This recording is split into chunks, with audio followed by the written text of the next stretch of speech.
한덕수 대통령 권한대행 탄핵소추안이 한국국회 본회의에서 가결되면서 대통령이 탄핵된 뒤 권한대행을 맡은 총리까지 탄핵돼 직무가 정지되는 것은 헌정사상 처음입니다. 원달러 환율이 1,460원대를 넘은 지 하루 만에 1,480원대로 치솟았습니다. 뉴욕시 일원 호흡기 질환자가 급증하고 있어 뉴욕시 보건국은 마스크 착용을 권고했습니다. 최근 한 달 동안 3인조 강도들이 퀸즈 플러싱과 브루클린에서 약국을 강탈하고 있습니다. 이상으로 주요 뉴스 전해드렸습니다. 아름다운 제품에서부터 아름다운 사회를 만들기까지 키스는 뉴욕에서 시작하여 현재는 전 세계 12,000명의 직원들과 함께 끊임없이 도전하는 기업입니다. 사람을 생각하고 존중하는 기업. 키스는 한인들이 사회의 주인공이 될 수 있도록 든든한 버팀목이 되겠습니다. 글로벌 뷰티 기업 키스. 뉴뱅크와 함께 꿈의 집을 마련하세요. 빠른 승인, 맞춤형 서비스, 전문가 상담, 지역 전문성, 경쟁력 있는 이자율. 뉴뱅크가 주택 소유를 쉽고 간단하게 모든 단계에서 도움을 드립니다. 지금 바로 가까운 뉴뱅크 지점을 방문해서 홈모기지 대출 상품에 대해 문의하세요. 뉴뱅크 제공입니다. 한덕수 대통령 권한대행에 대한 탄핵소추안이 찬성 192표로 가결됐습니다. 대통령 권한대행에 대한 탄핵소추는 헌정사상 처음입니다. 한덕수 대통령 권한대행 탄핵소추안이 한국 국회에서 가결됐습니다. 재석 의원 192명이 무기명 투표에 참여해 전원 찬성표를 던졌습니다. 표결에 앞서 우원식 국회의장은 한 대행 탄핵안의 가결 정족수 기준을 총리 탄핵 기준인 151석 이상이라고 밝혔습니다. 한 대행 탄핵안 부결을 당론으로 정한 국민의힘 의원들은 곧바로 의장석 앞으로 몰려가 항의했고 일부 몸싸움도 벌어졌습니다. 투표가 시작되자 대부분 여당 의원들이 퇴장한 가운데 조경태 의원만 표결에 참여해 찬성표를 던졌습니다. 탄핵안 표결에는 우원식 의장도 한 표를 행사했고 야당 의원 가운데 미국 출장 중인 민주당 김문수 의원은 탄핵 표결에 불참했습니다.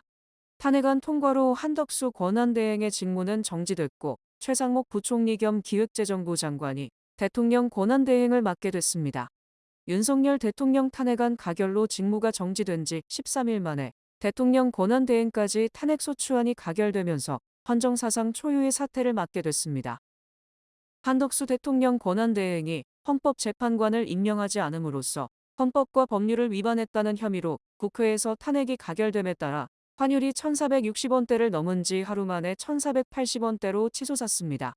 한국 시간 27일 서울 외환시장에서는 원달러 환율이 장중 한때 전날보다 약 4원 내린 1,463원으로 출발했으나 곧바로 폭등하기 시작해 10여 분 만에 1,476원을 돌파했습니다. 또 이재명 더불어민주당 대표가 오전 11시 한 대행에 대한 탄핵은 국민의 명령이라며 오늘 탄핵할 것이라고 발표한 뒤 11시 30분쯤 환율은 1,486.7원으로 1,490원 선에 육박했습니다. 원달러 환율은 국회가 한덕수 권한대행 탄핵안을 가결시킨 오후 2시부터 3시 30분까지는 1,470원 선에서 횡보하다 다시 1,478원 선에서 마감됐습니다. 원달러 환율이 1,486.7원까지 치솟은 것은 2009년 3월 16일 1,488원 이후 약 16년 만에 처음입니다. 하지만 오늘 원달러 환율이 전고점에 해당하는 1,488원을 넘어서지 않음에 따라 1,488원이 강력한 심리적 저항선으로 작용하는 것이 확인됐으며 당분간 1,488원 이하에서 움직일 것으로 전망됩니다. 뉴욕시 일원의 호흡기 질환자가 급증하고 있어 뉴욕시 보건국은 마스크 착용을 권고했습니다. 뉴욕시 보건국은 27일 호흡기 세포 용합 바이러스가 급증했다며 마스크 착용과 백신 접종을 포함한 방역 조치 준수를 당부했습니다. 시보건국은 지난 14일까지 약 5,000개의 RSV 감염 사례가 보고됐다고 밝혔습니다. 이는 지난 11월에 비해 크게 급증한 것입니다. 12월 들어서 독감 사례도 크게 증가했다고 덧붙였습니다. 현재까지 만여 건의 독감 사례가 집계됐습니다. 겨울철 호흡기 바이러스는 고열, 콧물, 기침, 식욕 상실 등입니다. 보건국은 공공실내 장소 또는 붐비는 장소에서 마스크 착용을 당부했고 백신 접종을 권고했습니다. 경찰이 최근 한 달 동안 퀸즈 플러싱과 브루클린에서 약국을 강탈하는 3명의 용의자들을 쫓고 있습니다. 뉴욕시경이 공개한 CCTV 영상에 따르면 지난 15일 2명의 용의자가 퀸즈 플러싱에 위치한 한 약국 앞에서 공사용 쇠지렛대를 이용해 유리 출입문을 박살내는 모습이 잡혔습니다. 경찰에 따르면 주로 3인조로 활동하고 있는 용의자들은 지난 6일부터 최근까지 퀸즈와 브루클린 약국들을 털고 있습니다. 이들은 주로 현금과 마약성 진통제를 강탈하고 있다고 경찰은 밝혔습니다. 주로 새벽 시간에 범죄를 저지르는 이들은 2명이 약국을 털고 1명은 자동차에서 대기했다가 함께 도주한다고 경찰은 덧붙였습니다. 도주 차량은 회색 인피니티 세단입니다. 경찰은 용의자들에 대한 시민들의 제보를 부탁했습니다. 메트로폴리탄 교통공사가 뉴욕의 대중교통 시스템을 업그레이드하기 위해 야심차게 추진한 654억 달러 규모 5개년 장기 프로젝트에 제동이 걸렸습니다. 26일 고다미스트 보도에 따르면 안드레아 스튜어트 커즌스 뉴욕주 상원 민주당 원내대표와 칼 헤이스티 뉴욕주 하원의장은 24일 제노리버 MTA 회장의 서한을 보내 MTA의 장기 프로젝트를 승인할 수 없다고 밝혔습니다. 이들 2명의 주의원 MTA 장기 프로젝트 검토위원회 내석 중 2석을 차지하고 있어 이들이 동의하지 않으면 위원회의 통과가 어려운 상황입니다. 서한에서 이들은 MTA가 장기 프로젝트에 필요한 자금에 비해 배정된 예산이 적고 자금 조달 계획이 명확하지 않아 인프라 계획을 승인할 수 없다고 설명했습니다. 장기 프로젝트 계획은 MTA가 소유하고 있는 변전소를 비롯해 시스템 전반에 걸쳐 중요한 노후 인프라를 수리하는 것을 목표로 하고 있습니다. MTA는 위원회에서 절반이 해당 계획의 거부 의사를 밝힌 만큼 앞으로 10일 이내에 이에 대해 응답해야 합니다. 만약 조의회에서 또 거부할 경우 MTA는 새로운 장기 계획을 만들어 제출해야 합니다. 뉴욕시경 최고위간부가 부하 여직원에게 초과 근무 수당 지급 등을 미끼로 성관계를 강요한 혐의로 파면된 가운데 뉴욕시가 경찰국과 소방국, 교정국과 위생국 등 4개 기관의 초과 근무 수당에 대한 조사에 착수했습니다. 에릭 아담스 뉴욕시장은 뉴욕시 각 기관 중 경찰국과 소방국, 교정국과 위생국의 초과 근무 수당이 전체 공무원 초과 근무 수당의 대다수를 차지하고 있다며 4개 기관을 대상으로 부당한 초과 근무 수당 등에 대한 적법성 여부 감찰을 지시했습니다. 아담스 시장은 4개 기관이 전체 공무원에서 차지하는 비중에 비해 초과 근무 수당 지급액이 너무나 많다고 지적하고 뉴욕시 예산국과 시장실, 관리국 등 3개 기관이 이들 기관과 협력해 초과 근무 수당 지급을 감시하고 초과 근무를 줄이는 계획을 마련해야 한다고 강조했습니다. 특히 작년 뉴욕시경 경찰 중 20만 달러 이상의 초과 근무 수당을 받음으로써 전체 경찰 중 1위를 차지했던 콰티사 에프스 경감은 뉴욕시경 최고위간부인 제프리 메드리가 초과 근무 수당을 대가로 자신을 1년 이상 성추행했다고 폭로, 파문이 일고 있습니다. 여성인 에프스 경감은 메드리가 지난 2023년 6월부터 자신에게 접근, 집이 차압되지 않게 해주겠다, 초과 근무 수당을 많이 받게 해주겠다고 요구, 이에 응했다며 메드리 등을 상대로 지난 20일 소송을 제기했습니다. 이에 따라 아담스 시장은 메드리에게 사퇴를 촉구, 메드리는 사실상 파면됐고 자신의 집에서도 쫓겨나 현재 조지아주 친척집에 머무는 것으로 알려졌습니다. 에프스 경감은 메드리가 나뿐만 아니라 나의 부하인 여성 경관들에게 특혜를 주라고 강요했다고 밝혀 메드리가 다른 여경들도 성추행 또는 성폭행했음을 시사했습니다. 경찰은 브루클린 노숙자 쉘터 직원을 칼로 찔러 죽인 범인을 수색하고 나섰습니다. 뉴욕시경은 26일 오후 6시경 브루클린 브라운스빌에 위치한 노숙자 쉘터에서 칼부림 사건이 발생해 35세 남성이 사망했다고 밝혔습니다. 피해 남성은 목과 복부에 칼로 찔려 쉘터 로비에서 쓰러진 채 발견됐습니다. 인근 병원으로 이송됐지만 피해 남성은 사망했습니다. 경찰은 용의자 키는 6피트로 추정되며 검정색 스키 마스크와 야구 모자를 쓰고 있었다고 밝혔습니다. 경찰은 인근 지역을 수색 중에 있으며 사건 동기를 수사 중에 있습니다. 피해 남성은 뉴욕시 홈리스국에 하청받은 비영리단체 직원이었습니다. 쉘터 주민들은 피해 남성이 이웃들에게 도움을 주고 열심히 일하는 청년이었다고 증언했습니다. 메디케어 처방약값의 본인 부담금을 연 2,000달러로 제한하는 정책이 새해 1월 1일부터 발효, 시행됩니다.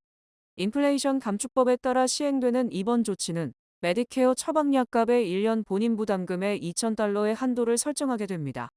즉, 메디케어 처방약을 사야 하는 시니어들은 1년 약값이 $2,000에 도달할 때까지는 본인이 부담하거나 보험에서 커버해주지만 $2,000가 넘는 약값은 내지 않게 됩니다. 연 $2,000 캡에 적용되는 대상은 메디케어 파트 D 처방약 플랜을 이용하거나 민간 보험인 메디케어 어드밴티지를 사용하는 사람들입니다. 현재 수혜 대상은 5천만 명인 것으로 카이저 패밀리 재단은 추산했습니다. 뉴욕타임스가 윤석열 대통령의 비상계엄 선포를 트럼프 전 대통령의 대선 결과 불복 운동에 비유하며 바이든 대통령이 공을 들인 동맹들이 미국이 중요하는 가치에 반대되는 행동을 하고 있다고 지적했습니다. 뉴욕타임스는 미국의 주요 협력국들이 민주주의와 법치주의, 인권 등 바이든 대통령이 주장하는 가치에 반하는 행동을 했다고 지적하고 한국과 이스라엘, 아프가니스탄, 아랍에미레이트 연합 등의 정상들이 심각한 문제를 일으켰다고 보도했습니다. 뉴욕타임스는 윤석열 대통령의 비상계엄 선포는 바이든 대통령이 2020년 대선에서 승리하자 트럼프 전 대통령이 권력을 유지하기 위해 대선 결과 번복을 시도한 행위를 떠올리게 한다고 비판했습니다. 특히 바이든 대통령은 이처럼 윤 대통령이 미국의 가치에 반하는 행동을 했음에도 불구하고 윤 대통령을 비난하지 않고 우려만 표명하는 등 복잡하고 곤란한 입장에 처했다고 주장했습니다. 뉴욕타임스는 바이든 대통령이 작년 윤 대통령에게 국민 반찬을 베풀고 환대했으며 민주주의 정상회의 3차 회의 주최국으로 한국을 선택하는 등 윤 대통령을 크게 배려했음에도 불구하고 미국의 가치를 어겼다고 지적했습니다. 또 베냐민 네탄야후 이스라엘 총리 역시 미국의 휴전 요청에도 불구하고 하마스에 대한 공격을 강행, 수많은 민간 인사 상자를 내므로써 바이든 행정부의 골칫거리가 됐다고 설명했습니다. 아프가니스탄의 아슈라프 가니 대통령 역시 바이든 대통령이 미군을 철수해도 1년 이상 버틸 것으로 전망했지만 하루도 안 돼 붕괴되면서 외국으로 도피, 바이든 행정부에 타격을 가했다고 밝혔습니다. 아랍에미레이트 역시 수단 내전 당사자들에게 무기를 공급하는 등 미국의 요청을 사실상 거부했다고 주장했습니다.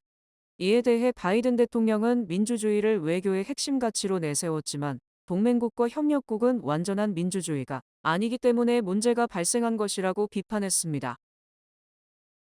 연방수사국 FBI가 코로나19 바이러스가 중국의 실험실에서 인위적으로 만들어졌다는 결론을 내렸던 것으로 드러났습니다.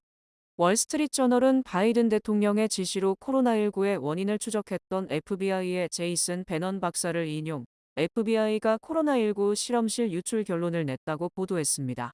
바이든 대통령은 2021년 미국의 각 정보기관에 코로나19 원인 조사 지시를 내렸고, 이에 따라 국가정보위원회와 4개 정보기관은 바이러스가 야생동물로부터 인간에게 전염됐다는 자연 발생설이 타당하다는 결론을 내렸습니다. 하지만 FBI는 각 정보기관 중 유일하게 바이러스가 실험실에서 유출됐을 가능성이 더 높다고 평가했고, 그 판단의 신뢰도는 중간 정도였다고 베넌 박사가 밝혔습니다. 베넌 박사는 FBI는 이 같은 결론을 바이든 대통령에게 보고하려 했지만 백악관 브리핑에서 제외돼 대통령에게 직접 보고할 수는 없었다고 밝혔습니다. 월스트리트저널은 FBI가 대통령 보고에서 제외된 것은 당시 자연 발생설을 신뢰하던 과학계의 분위기도 영향을 미쳤으며 의학 전문지 엔샷은 실험실 유출설을 음모론으로 규정하는 과학자들의 성명서를 싣기도 했습니다.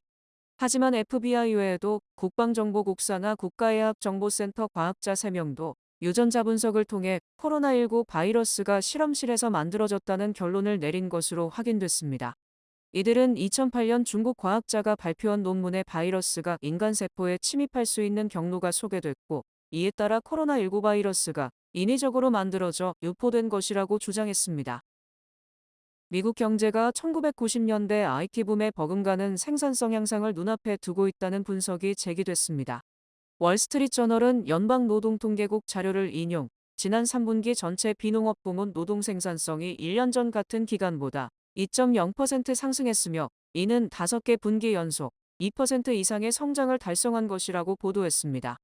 특히 이는 코로나19 이전 5년간 평균 성장률이 1.6% 수준이었음을 감안하면 괄목할 만한 성장을 이룩한 것입니다. 일부 경제 전문가는 생산성 향상이 코로나19 이후 노동자를 재배치하고 인력을 절감하는 등 구조조정에 따른 결실이라고 분석하고 향후 수년간 놀랄 정도의 생산성 향상이 이어질 것이라고 주장했습니다. 또 이 같은 생산성 향상은 인공지능에 대한 폭발적 투자가 결실을 보기 전에 발생한 것이며 인공지능에 대한 투자가 결실로 돌아오면 생산성 향상은 2.5%나 3%에 달할 것이라고 전망했습니다. 11월 추수감사절부터 시작된 미국의 연말 쇼핑 기간, 소비가 지난해보다 크게 늘어난 것으로 집계됐습니다.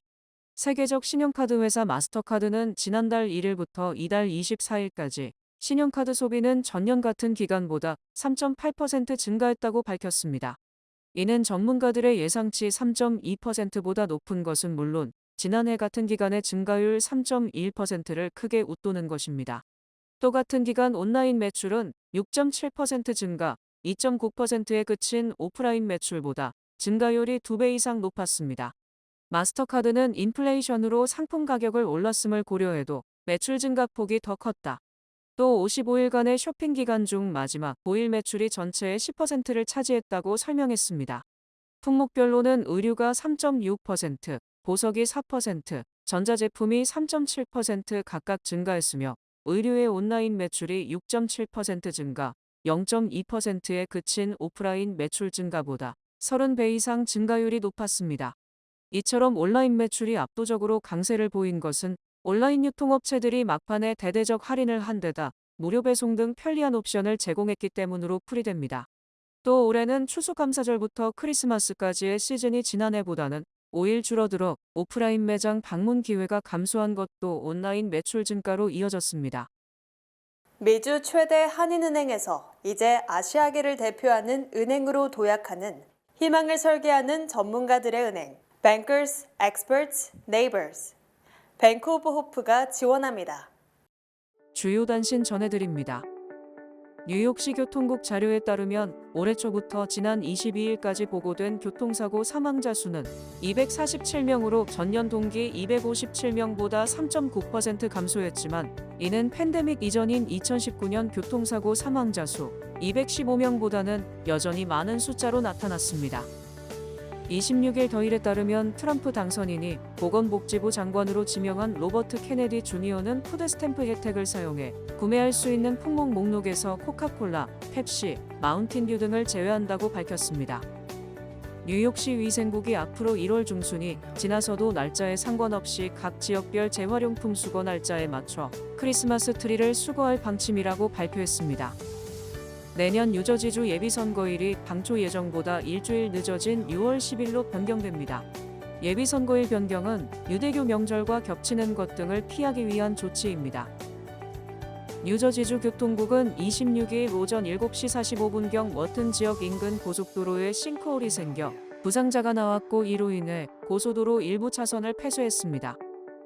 조 바이든 대통령이 퇴임을 앞두고 외국인 330만 명에게 발급한 것으로 나타난 워크퍼밋 카드의 유효기간을 최대 540일까지 자동 연장해주는 조치를 항구적인 최종 규정으로 확정했습니다. 몬테네그로 정부가 테라 루나 사태 핵심 인물인 번도형 테라폼랩스 창업자를 미국으로 인도한다고 발표했습니다.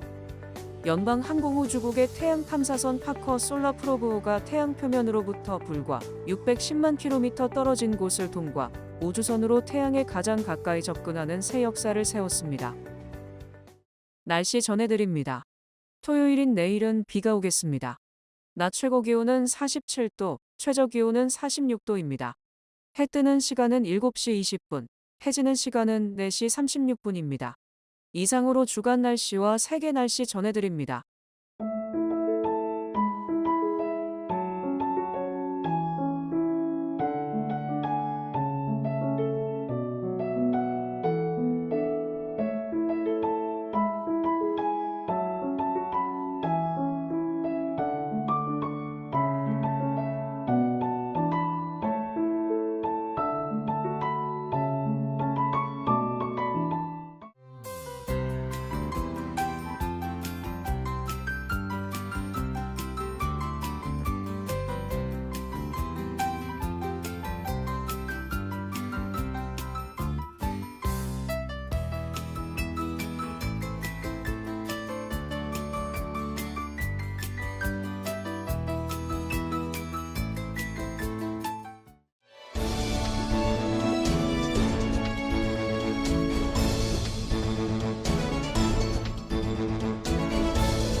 이상으로 12월 27일 금요일 TKC 뉴스데스크 여기서 마치겠습니다.